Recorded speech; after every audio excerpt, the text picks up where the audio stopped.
Maqaan qubee afaan Oromoo yoo ka'uu fi seenaan siyaasa ammayyaa yeroo ammaa kanaa yoo ka'u maqaan isaa kan hin dagatamnedha. Biyya Ameerikaa keessatti yuunivarsiitii keessatti barate keessatti maqaan isaa hanga guyyaa har'aa katabame qubee gurguddaadhaan fageenyarraa kan mul'atuu fi suuraan isaa akka maxxanfamee argamu yoo ta'u maqaa isaa ol kaasuu fi maqaa biyyattii irraa dhufee ol kaasuudhaan kan ittiin boonaa turedha. Kabajamtootaa fi jaallatamtoota hordoftoota keenyaa guyyaa har'aa kana torbee gootota Oromoo sababeeffachuudhaan seenaa goota Oromoo tokkoo kan katabame isin biraan kan geenyu ta'a.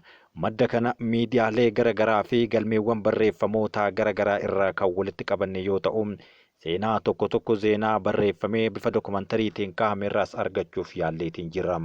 Hanga xumuraatti nu waliin akka turtan isin affeeraa gara seenaa keenya kan guyyaa har'aatti isin dabarsina.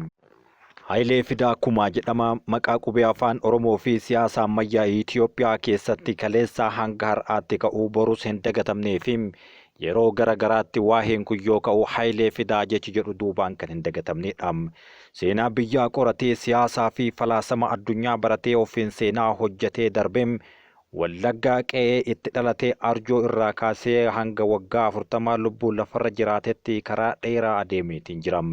Namni kun biyyaa fi biyyaan alattis beekamtii guddaa kan qabu yoo ta'u keessattuu seeraa siyaasa ammayyaa biyyattii keessatti amma lafa qabachuuf deemaa jiru kanarratti maqaan isaa jalqaba irratti ol ka'ee lallabama.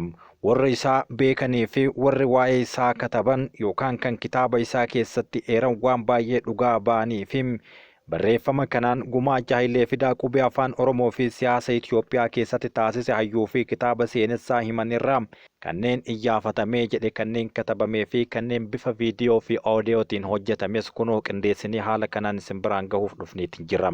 Qubee afaan Oromoo fi Hayilee Fidaa Hayileen irra caalaa isaa siyaasaan kan beekamu ta'ullee garuu hojiin afaan Oromoo fi aartii Oromoo dagaagsuu keessatti gumaache kan addatti yaadatamudha.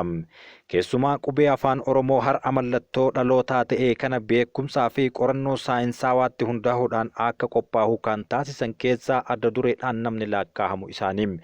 Hayileen barnoota jiyoolojii, sooshoolojii fi sooshaal antiroopoolojii akkasumas falaasamas barateera. Haa ta'u malee beekumsa inni afaanii fi saayinsii afaanii xeenqoraa irratti qoratuu fi kan bu'aa bal'aa akka ta'e hayyoonni isa waliin hojjetanii fi kan seenaa isaa itti dhiheenyatti baahanii beekan ni dubbatu. Hayileen waraqaawwan qorannoo garaagaraa dhiheensa Language in Ethiopia Latin Organs kan jedhee fi afaan Oromoo hoo akkamiin barreeffama kan jedhe kan bara 1972 waraqaa qorannoo dhiheesse irrattis katabameera. Himaata dubbii afaan Oromoo Paaris bara 1973 seerlugaa fi caasluga afaanii bara birraan barihe jedhu Paarisitti kan katabee kitaaba kuusaa geerarsaa fi kuusaa afoolaa biroo Language in Ethiopia kan jedhuun katabeetiin jira. Waraqaa qorannoo adeemsa qubee afaan Oromoo qopheessuu keessatti qophaa'e yoo ta'u Hayileen beektota afaanii biroo waliin ta'uunis qopheesseetiin jira. Dr. Hayilee Fidaa yeroo Awurooppaa turetti miseensa gurmuu barattoota Oromoo Awurooppaa kan qorannoo irratti xiyyeeffatu yoo ture yeroodhuma miseensa gurmii barattoota Oromoo kunis yeroo masan miseensa gurmii barattoota Oromoo ture kanatti tokkummaa barattoota Itoophiyaas hundeessee gaggeessaa akka ture cinaadhaan ni beekama. Gareen qorannoo kun barattoota Oromoo biyyoota akka Faransaay, Jaarmanii, Siwiidin, Sooviyeet Yuuniyen, Hangaarii fi Yuugooslaaviyaa keessa turan kan hirmaachisedha. Garee afaan Oromoo afaan barreeffamaa akka ta'uuf qorannoo bal'aa gochaa ture kana keessatti Hayileen qooda adda duree ta'een kan bahataa turedha. Barruun qorannoo kun seera barreeffama afaan Oromootiif bu'uura kaa'uu irra darbee qubee afaan Oromoo laatinii irraa akka afaanichaaf mijatutti madaqsee ittiin barreessuudhaaf filatamaa akka ta'us mirkaneessee jira. Hayileen biyya Jaarmanii yeroo turetti ammoo adda durummaadhaan dhimma afaan Oromoo fi Oromoo irratti xiyyeeffatee hojjechaa ture barsiisaa fi qorataa seenaa Yuunivarsiitii Wallaggaa Tasfaayee Tolosaa ragaa isaaniif bahaniiru. Hayyoota Oromoo Awurooppaa fi bakka garaagaraa jiran waliin biyya Itoophiyaa keessatti gaheen Oromoo fi afaan Oromoo maal ta'uu akka qabu irratti fuulleffachuudhaan hojiiwwan garaagaraa hojii boonsaa fi kan nama hin daganne yaadachamu hanga ammaatti itti fufuu dubbatanii barreessanii katabanii lafa kaa'anii jiru. Akka Dr. Tasfaayeen Yuunivarsiitii Wallaggaa irraa jedhanitti Haayileen yeroo qubee afaan Oromoo har'aa kana qopheessanitti hayyoonni Oromoo biroo hedduun isa gargaaranii jiru. Innis kana osoo hin haalin waliin hojjeteera jedhan. Yeroo inni hayyoota Oromoo waliin Awurooppaa taa'ee hojjechaa turetti hayyoonni biyya keessa turanis hirmaachaa turanii sirriitti afaan keessaas quba qabaachuun dubbataniitiin jiru. Qubee afaan Oromoo raggaasisan kana fayyadamuudhaan Dr. Haayileen kitaabota 2 walitti aansuudhaan kan maxxansan ta'uunis jalqaba irratti eeramu. Kitaabni inni jalqaba irratti barreesse Hirmaataa Dubbii Afaan Oromoo kan jedhu yoo ta'u, qorannoo seer-lugaa fi caas-lugaa afaan Oromoo kan of keessatti qabatudha. Kitaabni kun kan maxxanfame akka lakkoofsa faranjootaatti bara 1973 magaalaa Paarisitti yoo ta'u, boodarra garuu yeroo Dargiin aangoo qabatee Haayileen biyyatti deebi'ee barnoota bu'uuraa barsiisuu keessatti baay'ee fayyadee jira. Haayileen Dargii waliin ta'uudhaan sagantaa barnootaa bu'uuraa akka Itoophiyaatti diriirfamu taasise keessatti godinaalee uummanni Oromoo keessa jiraatan keessatti bifa lamaan akka gaggeeffamu godhee jedhama. Saayinsii kana warri isaan deeggaraa turan. Inni tokko isa Dargii barnoota afaan Oromootiin garuu qubee Gi'iiziitiin qophaa'e guyyaa akka kennamu himeetiin jira. Kan biraa ammoo kitaaba Hirmaataa Dubbii kan ofii isaa qubee afaan Oromoo kanaan katabee barreessee galgala barsiifamuu dhoksaadhaan beektota hedduu waliin hojjechaa tureetiin jira.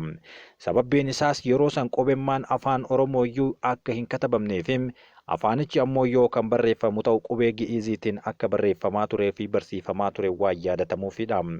Kana maqsuudhaaf Haayilee Fidaa galgala iddoo kanatti barnoota qubee afaan Oromoo kanaan katabanii akka baratan gochaa tureetiin jira. Kitaabni biraa Haayileen qubee afaan Oromootiin barreesse Bara Birraan Barihee yoo jedhu kitaabni kun kuusawwan afoolaa akka geerarsaa walaloo fi qabiyyee bifa diraamaatiin dhihaatanis of keessatti hammatee qabee jira. Bara sana keessa roorroo fi gidiraa uummataa ifatti waan hin dubbatamneef kitaabni Dr. Haayilee Bara Birraan Barihee jedhu kun bifa geerarsaa fi afoolaa biroo fakkeessuudhaan rakkoo uummanni Oromoo keessa jiruu fi keessa ture kan gabaasudha. Akkuma hiika mata duree kitaaba kanaa dukkannii fi roobni, lolaa fi duumessi ganna keessa nama rakkise yeroo birraan barihee qulqullaahee lagni qulqullaahee abaaboon bareetetti qilleensi urgaahee jedhutti birraan rakkoon jiru hundi uummatarraa kan barihudha. Ergaan keessaa ammoo sirni hacuuccaa darbee Oromoon gara fuula duraatti ofii of tahee ofii of barsiisee qubee isaatiin afaan isaatiin ol kahee dubbachuu kan qabu jechuudhaan ni dubbata. Kaayyoo kana tuqaa hanga guyyaa har'aatti afaan Oromoo afaan federaalaa akka tahuu fi uummanni Oromoo iddoo jiru hundatti afaan ofiitiin akka baratuu fi ijoollee ofii afaan ofiitiin akka barsiisuu fi naannawa ofii afaan ofiitii fi dhalataa ofiitiin akka bulchuu gaaffii taasisaa kan jiruu fi kan turedha. Kitaabni kun bifa diraamaa geerarsaa fi afoolaan kan barreeffame yoo ta'u, gidiraa fi roorroo garaa kaasuudhaan dhumarratti ifaa fi bilisummaa jechuudhaan hawwii qabu hima. Hojii hin dagatamne qubee afaan Oromoo irratti hojjetamaa ture haati warraa Haayilee Barnaadeet Haayilee Fidaa bara 2017 akka dubbatanitti sagantaa Yedirree Cawataa jedhamu irratti dhihaattee dubbatteerti.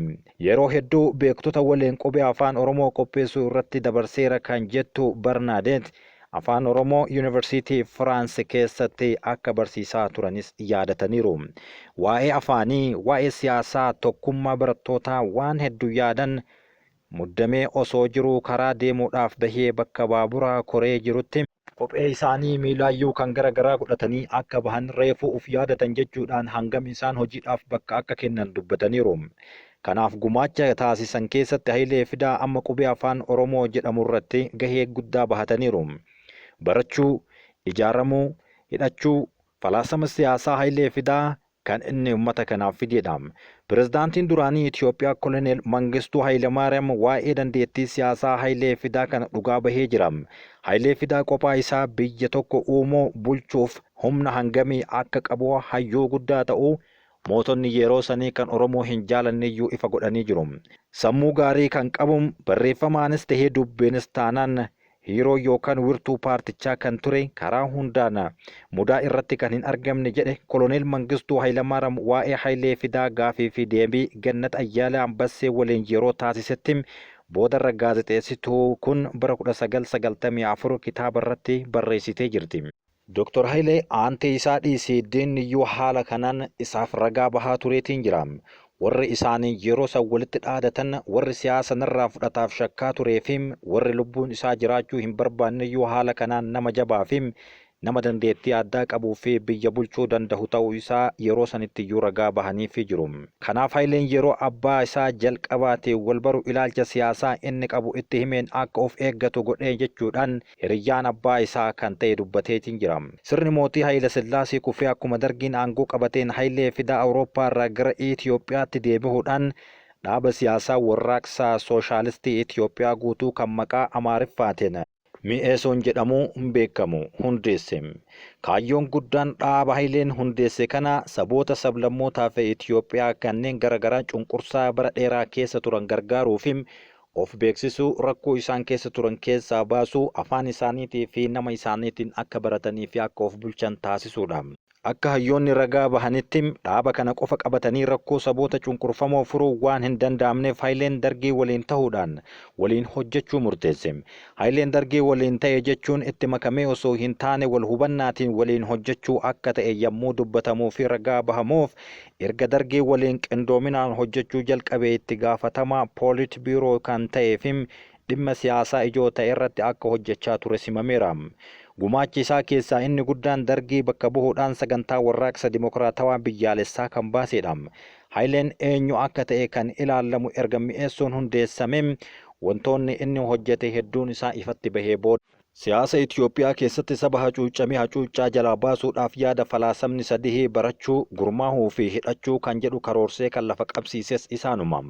Barachuu yoo jedhu saba hacuuccaa barsiisuu fi dadammaqsuudhaan nurra jiraata jechuudhaan ofitti dirqama fudhatee barsiisaa kan ture yoo ta'u, lammaffaa irratti gurmaahuu fi ijaaramuu kan jedhan ammoo sabni hacuuccaa keessa jiru gurmaa'uu qaba jedhee kan amanuu fi sabni hacuucame ammoo yoo gurmaa'ee mirga isaatiif ni falmata yaada jedhu kan qindeessaa turedha. Sadaffaan ammoo sabni baratee gurmaa'ee kan diina ofirraa ittisuun hidhachuu qabam jechuudhaan hayyoota biroo gurmeessee carraa argameen caasaa diriirsee hojjechaa ture jira. Saboota Itoophiyaa keessatti hacuucaman keessaa lakkoofsi isaa hedduu kan ta'e Oromoon, kanaaf sabni hacuucame haa baratum, haa gurmaa'u, haa hidhatu yeroo jedhamu karaa biraatiin saba Oromoo ta'a jechuudhaan sookoo fi sorgoodhaan himaa turaniiru. Kanaaf fakkeenyi tokko barnoonni bu'uuraa akka jalqabamu kan taasisee fi mootummaa yeroo sanis kan dirqamsiisedha.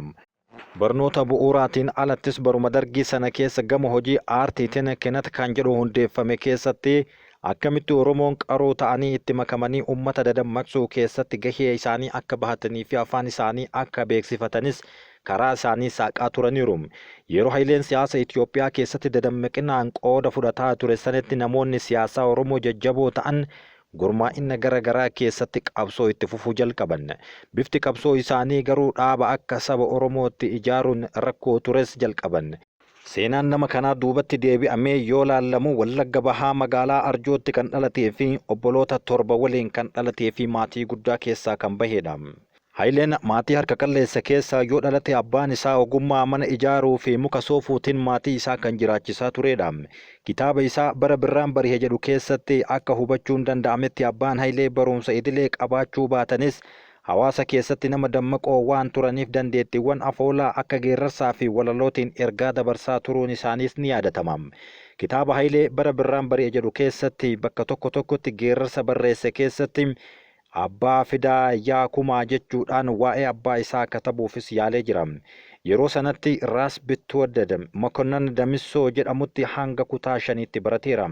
Akka seenaan galmee isaa dubbatutti isa booda obboleetti isaa bira taa'ee Naqamtetti barnoota isaa hanga kutaa 8tti baratee qabxii ministirii guddaa fidatee magaalaa Finfinneetti mana barumsaa Jeneraal Wingeet tokko jedhee jalqabe. Mana barumsaa Jeneraal Wingeet yeroo sanatti barattoota akka biyyaatti qabxii gaarii qaban itti baratanii turan 9 hanga 12 qabxii olaanaa galmeessisaa ture jira. Seenaa isaa akka agarsiisutti yeroo sanatti mana barumsaa Jeneraal Wingeet baratutti kitaabota hedduu seenaa addunyaa fi falaasamaa dubbisuu of keessaa gahoomsaa tureera.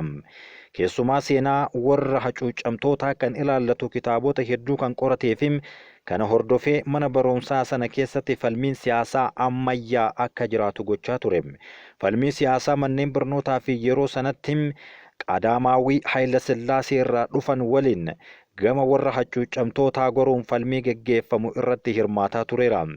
Yeroo isaanirraa kaasee siyaasni Itoophiyaa kan irratti ijaaramee fedhii saba muraasaa irratti tahuu kan mul'isu eegale. Qormaata biyyaalessaa kutaa 12ffaa qoramee hundayyuu haala gaariidhaan kan fidee fi jalqaba irratti barsiisummaadhaan Harargee Dadaritti kan ramadame yoo ta'u, achitti sirna hacuuccaan uummatarra gahaa jiru kan keessatti guddate Wallagga caalaa akka hubateen qabsoo siyaasaa cimee akka itti fufu godhe. Hacuuccaan Wallaggaa yeroo sana ture akka sabaatti qofa yoo ture, Harargeetti garuu akka sabaattis akka amantaatis hacuuccaa hedduu keessatti argee jira. Turtii Harargee waggaa tokkoon booda barumsa ol aanaaf gara Yuunivarsiitii Finfinneetti deebi'ee barnoota jiyoolojii wayita baratutti sochii barattootaa cimsaa tureera. Barnoota jiyoolojii kana qabxii 4 kan xumuree fi achuma magaalaa Finfinneetti Yuunivarsiiticha keessatti barsiisaa tahee ramadame. Osoo baay'ee hin turin ammoo carraa barnoota biyya alaa argatee gara Faransaay imale jedha seenaan isaa yeroo katabamu. Yeroo sanatti astiroonoomii akka tahuuf yookaan akka baratuuf kan ergame yoo ta'u, inni garuu Faransaay gaafa deeme barnoota sooshoolojii fi sooshaal antiroopoolojii kan jedhamu barateem.